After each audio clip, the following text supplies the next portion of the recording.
अस्सलामुअलैकुम नाज़रीन, JN news HD के साथ मैं हूं नाइला भट्टी। नजर डालते हैं आज की अहम खबरों पर। शुमाली वज़ीरिस्तान से ज़ैनुल्लाह खान की रिपोर्ट के मुताबिक chairman Qatar Pashtun community Malik Nawar Khan Wazir ने रिज़मिक सब डिवीज़न में मुनक़िदा अतमान ज़ई जरगा में शिरकत फरमाई।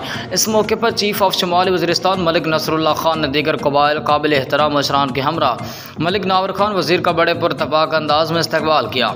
मलिक नसरुल्लाह खान वज़ीरिस्तान के तमाम कौमों के नामी गिरामी मशरान की मौजूदगी में मलिक नावर खान वज़ीर को वज़ीरिस्तान की रिवायती पगड़ी पहनाकर इज़्ज़त अफजाई की। इस मौके पर मलिक नावर खान वज़ीर ने इस कदर वालेहान अंदाज में खुशामदीद करने पर तमाम मशरान का शुक्रिया अदा किया और उन्हें अपनी तरफ से फूलों का गुलदस्ता पेश किया। मलिक नसरुल्लाह खान ने अपने कलमात में फरमाया कि मलिक नावर खान वज़ीर एक मुखलिस कौम और कतर में पाकिस्तानी कम्यूनिटी के लिए दर्द दिल रखने वाली शख्सियत हैं।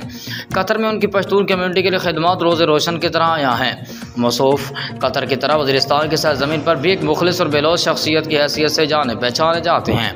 मलिक नावर खान वज़ीर ने दौरान गुफ्तगू तमाम मशरान का इस कदर इज़्ज़त अफजाई पर शुक्रिया अदा किया और कहा कि मैं तमाम ज़ई कौम का सपूत हूँ। मैं अपनी कौम और मशरान की आखिरी सांस तक खिदमत करने को इबादत का वसीला